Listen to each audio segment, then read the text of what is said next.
Hi, I'm going to talk you through the Send Information Report requirements for your school website.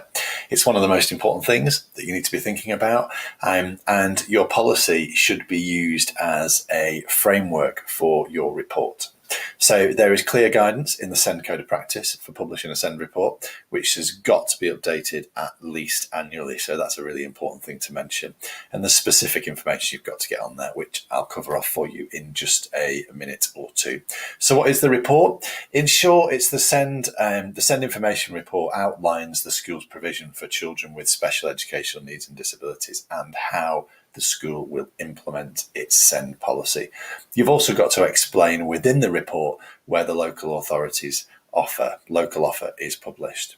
And it's got to include information on identifying and assessing and making provision for pupils with SEND and for the admission of disabled pupils.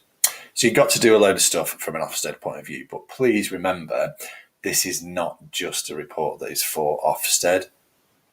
Those of us who are parents of children with additional needs will want to read your report to get a real good flavour and feel massively from a trust point of view for your provision. You're going to find within the blog some extra links because there's different bits of information that are really helpful that we've added in there as well. Here's just a bit of information on what we find when we're completing audits. A number of schools don't often fulfill all the requirements naturally, and one of the main things that's often missed or not evidenced certainly clearly enough is how the school adapts the learning environment for pupils with special needs. So schools are generally really good at showing how pupils access the curriculum if they've got additional needs, whether that's using things like coloured overlays or maybe more specialised equipment such as supported chairs, those kind of things. But many schools are not as good at outlining the provision from an access to the school buildings and the facilities point of view. So that's a really good thing to just bear in mind. It's another thing that we think is important to mention is that the Send Information Report has to be approved by your full governing body. So from an auditing point of view, think about dates as part of that as well, because you need to be able to prove what you've done, when you've done it, who's actioned it, who's approved it. Let's now take a little look at, let me share this with you, the specific requirements as well. So you'll find this on the Scudio website under School Website Requirements Guide. Again, if you Google School Website Requirements, you'll find us ranking really highly for that. It's a free open report for you to access. Specifically in section 11 in our guide, you will find the details of what you need to do. So your report is something that you've got to keep up to date annually, and it should update as any changes occur as well. It's got to comply with these specific acts that you're going to find detailed here. So for example, section 69 brackets 2 of the Children and Families Act 2014. That covers things like the arrangements for the admission of disabled pupils. All those things are listed there. One of the things that we've noted in the guide, which hopefully will be really helpful, is to mention if you're a mainstream school, make this page about your students by talking about those students in your school with additional needs and celebrate them like you would any other student. It's a wonderful thing from a parent's point of view, but actually it just gives insight into what you're actually doing within school. And then a little mention for another post on our site, which is called How to Create the Best School Website SEM Page, which will cover some really useful information for you as well. So I hope that's helpful.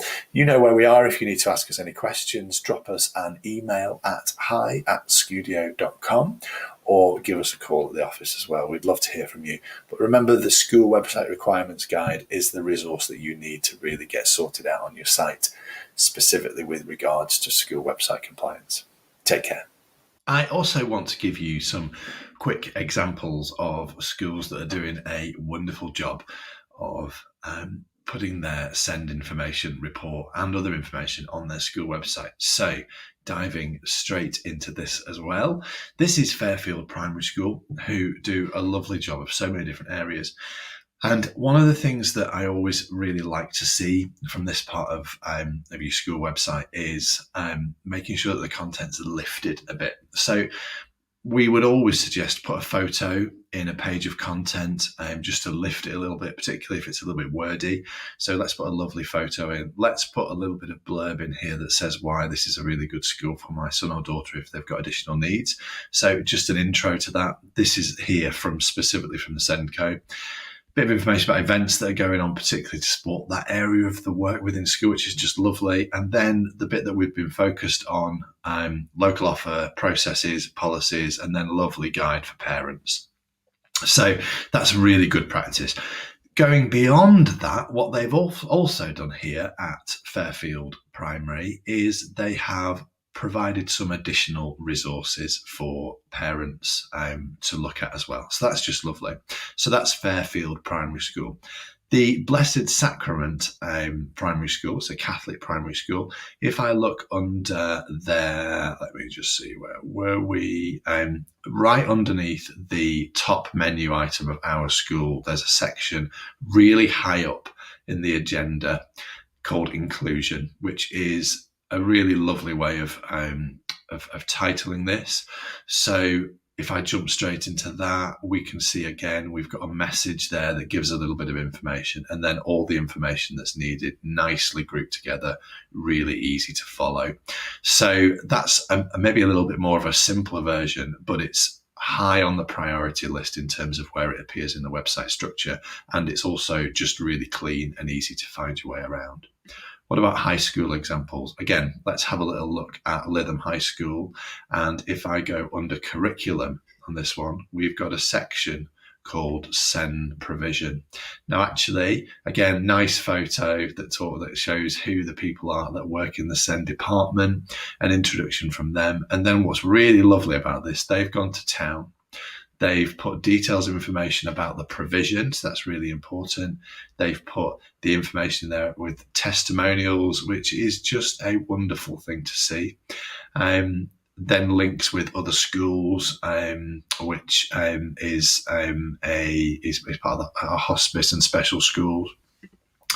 Processes involved in how needs are identified, specific information about SEN curriculum, and then information about their graduated approach, how they actually implement things. And then, of course, really important information, the policies that we've been talking about as well. So they've got the accessibility plan. Remember we mentioned that, the SEND information report, and the SEND policy. So they've done a really nice job of that on there. And then finally on Little Ilford School, which again is a high school, straight into the SEND page on this on this website.